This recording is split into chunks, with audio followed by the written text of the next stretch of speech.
tudo bem, nono ano? Espero que vocês estejam bem, eu espero que vocês estejam se cuidando, né? Respeitando as orientações que foram dadas, lavando as mãos, evitando sair de casa, né? Ficando realmente aí nesse momento mais restrito, que vocês possam estar vivendo esse momento conforme tem sido orientado, cuidando da imunidade de vocês, bebendo bastante água, comendo bem. Espero que vocês estejam respeitando essas orientações. Lembrando que lavar as mãos é mais importante do que o álcool em gel, tá bom? Então, espero que vocês estejam bem. Espero que a gente possa se ver em breve. Vamos lá, pessoal. O que acontece? A gente vai agora ter a segunda aula, né, de vocês. E nessa primeira aula nós falamos sobre noções básicas sobre o... Desculpa. Noções básicas sobre o sistema solar. E agora a gente vai continuar e vai aprender um pouco mais sobre o sistema solar. Bom, e inclusive, eu não... Tudo que eu estou falando está no livro de vocês. Tudo que vocês vão poder acompanhar pelo livro começa pela página 235. Então, vocês não precisam ficar procurando, de onde ela tirou essas informações, porque está no livro de vocês. A diferença é que eu estou aqui dando aula para vocês, tá bom? Esse conteúdo aqui, muita parte desse capítulo do livro está no trabalho que eu pedi para vocês. Então, eu espero que vocês estejam preparando o trabalho. Espero que vocês estejam gostando de fazer esse trabalho também. Que seja um momento também para vocês mais das coisas que têm estudado, tá bom? Vamos lá. Então, a gente vai começar a falar sobre o sistema solar propriamente. E aí, como a gente já discutiu na última aula, os antigos, eles gostavam muito de observar as coisas, eles eram muito curiosos. Então, a gente começava a pensar de, poxa, tudo bem, a gente tem outras coisas, a gente tem o Sol, a gente tem a Lua, a gente tem as estrelas. Como é que será que isso funciona, né? E aí eles falaram, poxa, o Sol, será que o Sol é o centro do universo? Eles já sabiam mais ou menos que tinha uma noção de universo, tinha outros planetas. E aí falaram, será que o Sol é o centro do universo? E no início aceitou-se que o Sol era o centro do universo. Depois, chegaram-se à conclusão de que a Terra era o centro do universo. E a essa filosofia nós chamamos de heliocentrismo, geocentrismo, tá? É a Terra no centro do universo. E quando o que a gente acredita hoje, né, que é o Sol, a gente acredita que tem bases científicas para isso, de que é o Sol o centro do universo, a gente chama de modelo heliocêntrico, onde o Sol está no centro do universo e todos os planetas e todos os corpos celestes estão girando em torno do Sol. E isso era muito complicado no início, né? Lá no início a gente tinha Galileu que defendeu essas ideias, como eu também pedi para vocês procurarem. A gente tinha Galileu defendendo essas ideias, mas para ele era muito difícil ir contra, né, a grande massa das pessoas naquela época. E antigamente, quando você era contra a ciência e a igreja, elas eram uma coisa só. Então, você ir contra um conceito era você ir contra a igreja. Então, assim, as pessoas sofriam bastante com isso. Se a igreja não aceitasse, eles tinham os castigos deles, né? Eles eram presos ou eles eram separados do povo, eram mandados embora da população. Então, eles sofriam com isso, sim.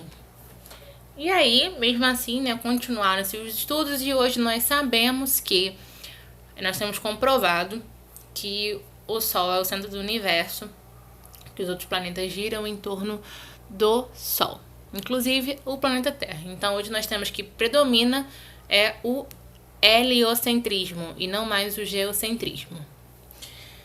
E aí, gente, os planetas, a gente conhece, a gente sabe que hoje a gente tem como planetas, classificados como planetas são 8. A gente viu também na última aula quais foram os critérios adotados para a classificação desses planetas. Vocês veem lá que tem uma tabelinha para vocês poderem relembrar também. E eles são separados, esses planetas, em planetas rochosos e planetas gasosos. O que são os planetas rochosos? Os planetas rochosos são aqueles planetas que são formados de materiais sólidos, mas também são planetas que estão mais próximos ao Sol, como é o caso de Mercúrio, Vênus, Terra e Marte. Então nós temos esses 4 planetas como considerados planetas rochosos ou telúricos, tá? E nós temos os planetas gasosos. Os planetas gasosos, como o próprio nome sugere, são planetas formados por gases, né? Por materiais gasosos. E também estão mais longe do Sol. E temos também na sequência Júpiter, Saturno, Urano e Netuno. E a gente tem na tabelinha de vocês aí no livro, na página 236, a gente vai ter essa tabela aqui, falando de cada planeta, né? E como esses planetas são a composição, a distância, a temperatura. Vocês vão poder olhar um pouco melhor isso. E eu também estou pedindo um trabalho para vocês, né? Algumas informações que estão aqui. Então aqui vocês vão encontrar essas informações mais detalhadamente. Vamos ver a ordem dos planetas, que é o que eu julgo também ser mais importante. Mercúrio, que é o mais próximo ali ao Sol. Então a gente tem o Sol, tem Mercúrio. Depois a gente vem Vênus, depois vem a Terra, Marte, Júpiter, Saturno, Urano e Netuno para terminar. E Plutão, como a gente já conversou na última aula, não é mais considerado um planeta. Agora ele é um planeta anão, junto com os outros planetas considerados anões. E a gente tem as características, né, de cada planeta desse. Por exemplo, Júpiter tem os famosos anéis de Júpiter. A gente tem a Terra, que tem a vida, tem a água. Marte, por ser vermelho. E assim por diante. O que a gente tem pensado, o que tem se levantado hoje, e aí tem um texto bem legal no livro de vocês falando sobre isso, é sobre a vida fora da Terra. Até hoje, a gente não tem comprovado se existe vida fora da Terra. Vida como nós conhecemos, né? Desculpa, engasguei. A vida da maneira que a gente conhece. Ainda não se tem comprovado se existem vidas em outros planetas. Eles têm procurado primeiro em outros planetas, mas acredita-se que existe vida fora da Terra, porque existem outros universos, existem outros sistemas, né, outras galáxias, então eles acreditam que a chance de existir vida sem ser na Terra é muito grande. E eu não tô aqui para levantar a bandeira de se existe ou não. Eles acreditam que eles vão achar vida fora da Terra, sim, porque talvez não uma vida complexa como a nossa, multicelular, com organismos multicelulares, mas eles acreditam que eles irão achar vidas unicelulares, pelo menos. E a Terra, ela é classificada como ela ter vida porque ela geologicamente ela é ativa. O que é geologicamente ativa? Geologicamente falando, é que a estrutura da Terra é uma estrutura ativa.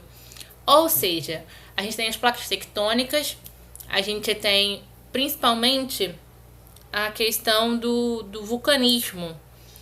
Isso faz com que a gente tenha a reciclagem dos gases, e essa reciclagem dos gases possibilita a vida na Terra.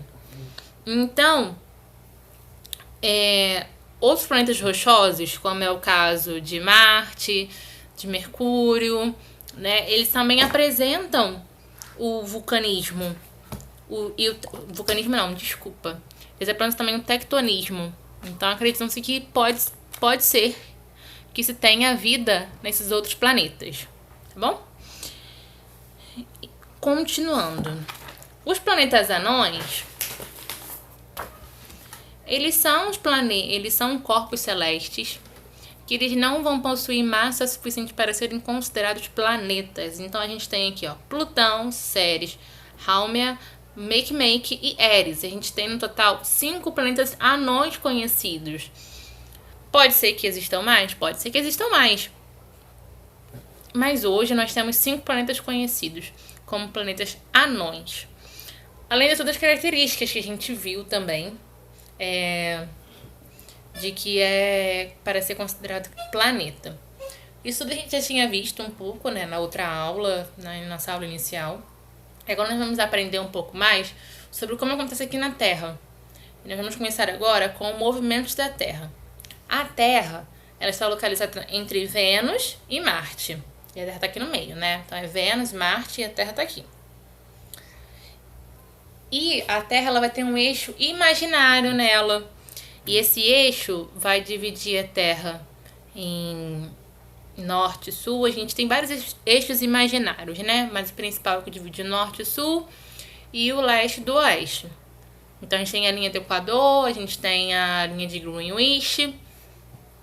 A gente vai ter esses eixos dividindo o nosso planeta. Mas a gente tem também o formato da Terra, ele não é um formato conhecido geometricamente. Por isso, a Terra ela tem um formato único, que é o formato geóide. Dentro da Terra, vamos supor que isso aqui é a Terra, dentro dela tem um eixo. Esse eixo faz com que ela tenha esse formato diferente, né? Então, esse eixo é o responsável por essa formação.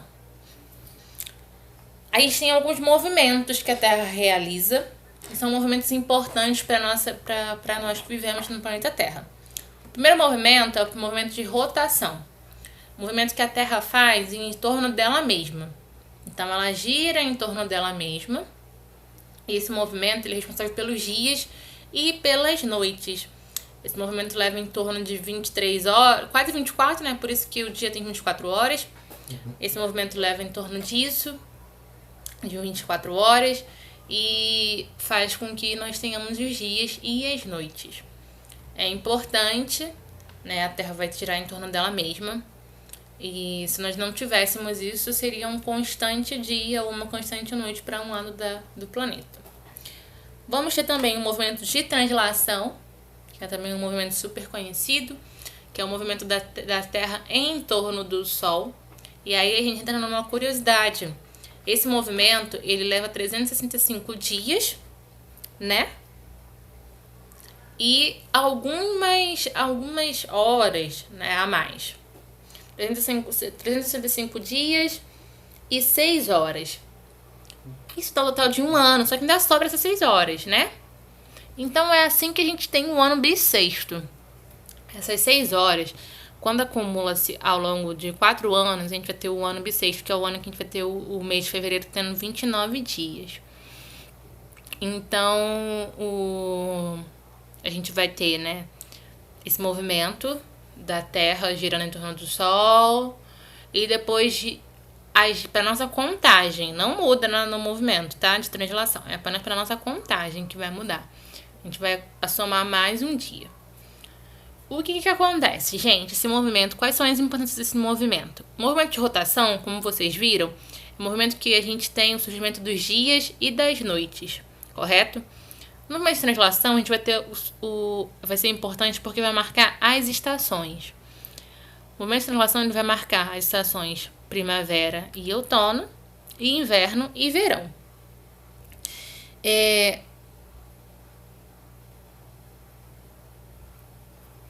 A gente vai ter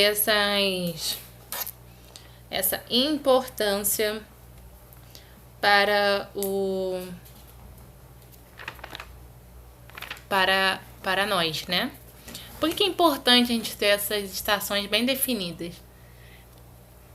Essas estações, gente, elas vão ser importantes pra gente saber quando caçar, não só a gente, né, o ser humano, mas também pros animais. Os animais também utilizam das estações do ano, a marcar das estações do ano para saberem a melhor maneira de como procurar, o que fazer, né? Onde procurar alimentos, quando estocar alimentos, aqueles que estocam, aqueles que hibernam. Tudo isso é importante para a vida aqui na Terra. A gente chama, quando o Sol marca a primavera e o outono, a gente chama de equinócio. O que é o equinócio, Manuela? É o momento que o Sol está na metade do seu máximo, né? Ele não está no máximo. Ele está no seu posicionamento médio. Isso acontece 2 vezes ao ano. Como eu falei pra vocês, a Terra ela tem um formato meio geóide. Então, a luz solar ela vai chegar de maneira diferente. Então, se a luz solar tá vindo mais aqui no hemisfério norte, no hemisfério sul não tá tendo tanta emissão de luz solar. Então, aqui vai ser, por exemplo, se aqui for primavera, aqui vai ser outono. E se fosse o contrário, né? Se fosse assim, aqui ia ser ou primavera e aqui ia ser o outono. Continuando. E o outro que marca o verão e o inverno a gente chama de solstício, que é um momento onde a Terra está no seu máximo. É o momento que a gente fala que a Terra está no seu posicionamento limite. Então é o momento que o norte, o Sol está praticamente todo no máximo, assim, né, no movimento de translação, e vai refletir bastante no norte. Então, é o momento do verão no norte e o inverno no sul, e vice-versa. Inverno no sul, verão no norte. A gente tem também um movimento de nutação. Esse movimento é a causa, né, da mudança gravitacional da Lua e do Sol. Tem uma duração de 18,6 anos, 18 anos e 6 meses.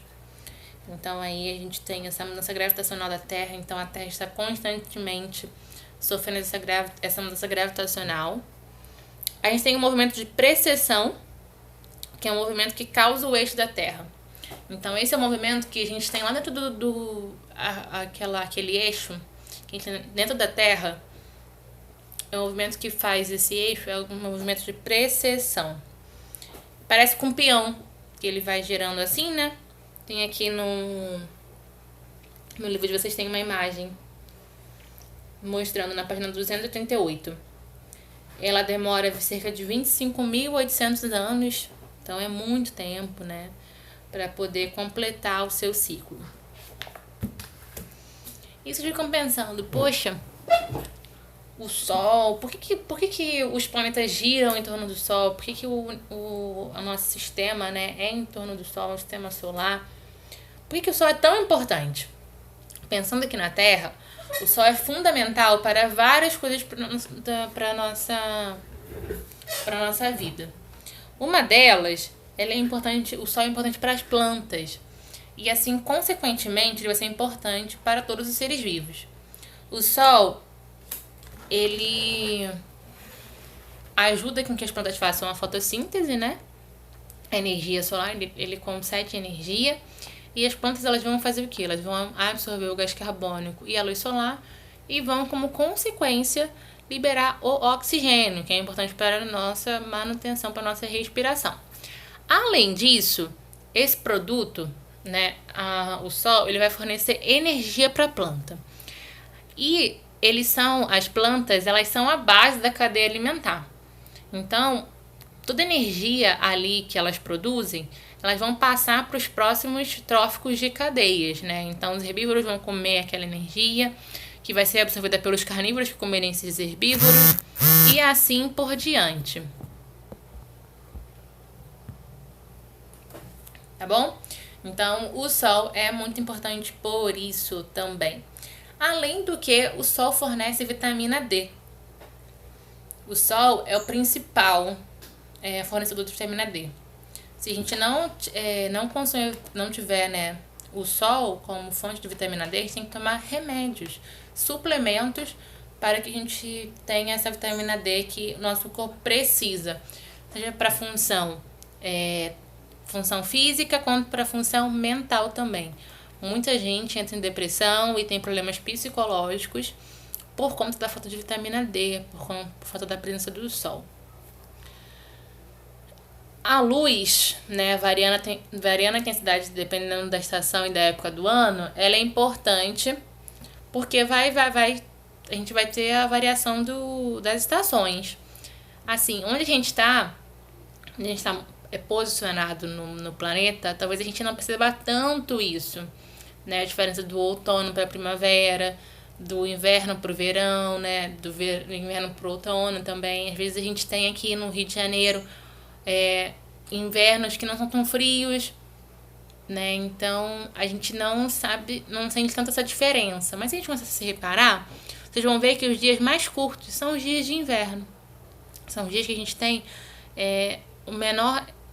o Sol aparece no céu por menor tempo. E no verão são os dias mais longos que a gente tem. Por isso que a gente tinha o famoso horário de verão.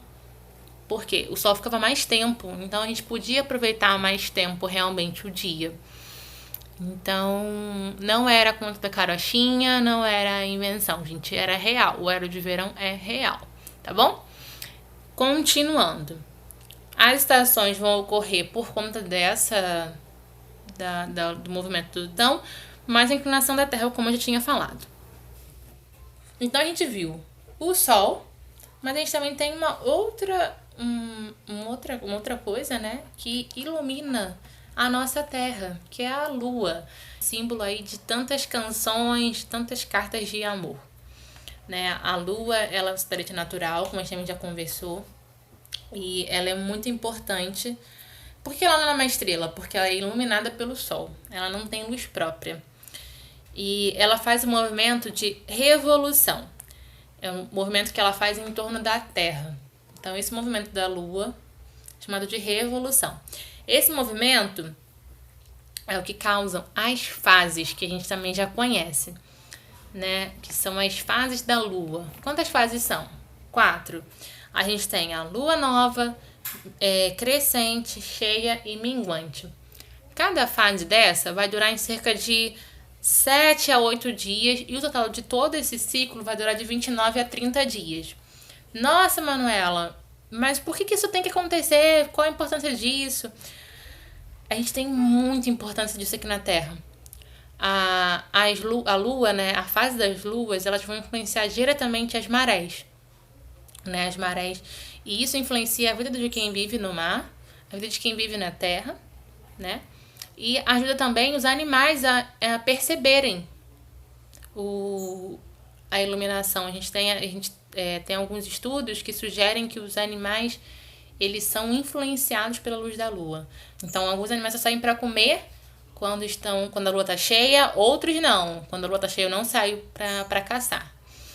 Então, a Lua, ela é importante, as fases da Lua, elas são importantes para a manutenção da Terra. Se a gente afastasse um pouco a Lua, ou trouxesse um pouco a Lua mais para perto, ou extinguisse a Lua, nossa vida seria totalmente diferente de como nós a conhecemos. No filme Todo Poderoso, com Jim Carrey, o primeiro, né, que é o que é com ele, tem um momento que ele faz isso, que ele aproxima a Lua para impressionar a sua namorada. E aí a gente vê que vários efeitos acontecem, né? Principalmente assim, ambientais, né? A gente tem muitos efeitos que começam a aparecer, ele começa a ficar desesperado e ele entende que a lua estava onde ela deveria estar. E por que o nosso sistema solar está localizado na Via Láctea? De onde tiraram esse nome, né? Via Láctea, caminho do leite. Por que isso? Isso se deu porque através de satélites de imagem, olhando assim imagens, eles viram que a Via Láctea ela parecia um caminho meio esbranquiçado, sabe? Uma coisa meio parecendo leite mesmo, por isso que deram esse nome na época.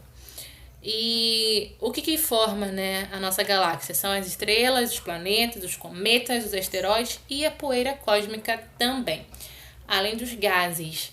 Então tudo isso forma a nossa galáxia. No universo vão existir várias outras galáxias, né? A gente tem outras galáxias. A Via Láctea, ela é apenas um dos braços do nosso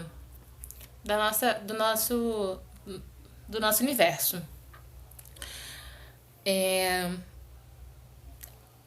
A nossa, né, tem um formato espiral, mas existem outras galáxias com diferentes formatos. Então, lembrando, né? Formato espiral é a que faz assim. Existem outras galáxias com outros formatos. Se vocês tiverem a curiosidade de darem uma olhada, podem ficar à vontade. Vamos entrar agora um pouco nas medidas que são usadas na astronomia. Uma das medidas usadas na astronomia é a unidade astronômica, que é a distância. Essa unidade astronômica é a UA. É a distância entre a Terra e o Sol. Essa distância exata é um total de 150 mil quilômetros, que representa uma UA. Então, se vocês verem alguma coisa do tipo, fulano está... Não sei nem se é possível, acredito que não, né? A 2 UA daqui. Então, quer dizer que a pessoa está a cerca de 300 mil quilômetros de distância de onde você se encontra. É ótimo, né, pra gente poder fazer esse tipo de eufemismo. Então, a pessoa está tão longe quanto a Terra está do Sol. Aí no livro de vocês, na página...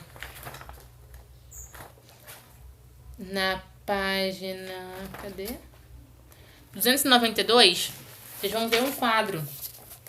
Esse quadro aqui tem a distância em UA de cada planeta em relação ao Sol.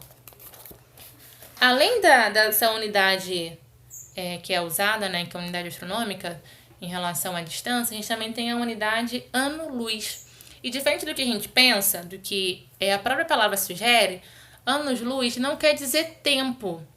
Não é uma unidade de tempo para representar aqui quanto tempo está distante, mas também é uma unidade que representa distância. Só que a distância é tão longa que se adaptou a usar a palavra ano-luz.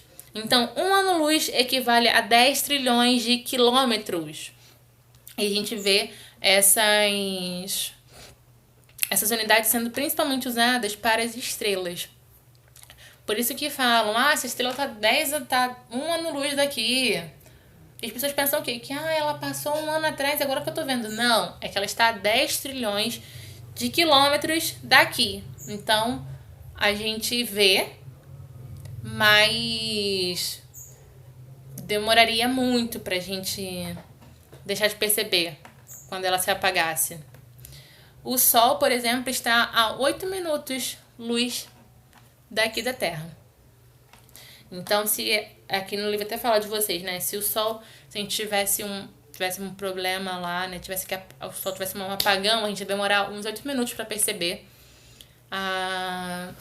que esse Sol apagou. E aí a gente volta para aquele tema que eu falei com vocês no início, assim que a gente começou as noções básicas, né, sobre astronomia. A importância de tudo isso que a gente tem aprendido pode ser para o ser humano e principalmente para as pessoas antigamente, para os povos na antiguidade, né, para os povos. O homem ele sempre tinha curiosidade, sempre teve curiosidade para aprender sobre entender o universo. E por que era importante isso? Para localização do tempo e do espaço. Era preciso se orientar, era preciso saber quais eram as melhores épocas para caçar, quais eram as melhores épocas para plantar, para colher, né? Então, tudo isso influenciou o homem. Então, ele aprendeu a observar. Se orientar, gente, é extremamente importante. Temos o Cruzeiro do Sul, temos as constelações. Todas elas foram desenhadas imaginariamente pelas pessoas para facilitar. Então, elas sabiam que quando elas viam, por exemplo, o Cruzeiro do Sul, a direção do Cruzeiro do Sul é o sul. Então, para lá é o sul. Se eu tenho que ir para o sul, então eu tenho que ir em direção a essa constelação. Então, tudo isso foi acontecendo e ajudando os povos, né? E a gente vai terminar essa aula falando sobre as condições de vida na Terra. Como é que a Terra tem essa diversidade enorme de vida que a gente conhece? A gente tem desde seres unicelulares até seres super complexos como é o ser humano, né? Então, por que a Terra tem essa particularidade que a gente não encontra em outros planetas? Tem se tentado estudar e tem se tentado entender para saber se outros planetas seriam locais que aceitariam o nosso tipo de vida. O primeiro ponto é a distância da Terra para o Sol, que é uma distância ideal. Se fosse centímetros de diferença, gente, nós não estaríamos aqui. Você tem noção disso? De mudar toda a nossa realidade, se fosse um pouquinho mais perto, a gente queimaria. E um pouquinho mais longe, a gente congelaria. Então, assim, as condições da Terra, a distância é exata.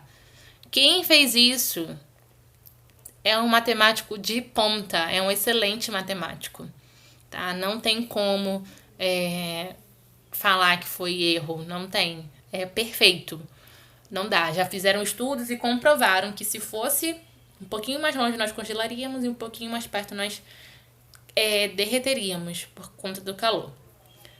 E o nosso planeta Terra, muitas pessoas brincam falando que deveria ser chamado de planeta Água, porque nós temos mais água no nosso planeta do que Terra. A existência da água, gente, é o que possibilitou a ocorrência da vida também. O nosso corpo, Ele é super, super, ultra, mega power água. Tem uma porcentagem que chega de 70 a 90% do nosso corpo é água. A água ela é importante para as células, ela é importante para os órgãos, é importante para nossa alimentação, é importante para nossa respiração também. Então, a água é essencial para a vida. A água ela possibilitou a vida, né? Então, tudo isso que nós estamos vivendo é porque também nós temos água nesse planeta. Os outros planetas, inclusive, isso é um critério para saber se é possível ter vida ou não em outro planeta. Uma das primeiras coisas que eles observam é a existência de água. Seja a água em forma sólida, líquida, gasosa, eles procuram água, porque eles sabem o quanto a água é importante para a vida.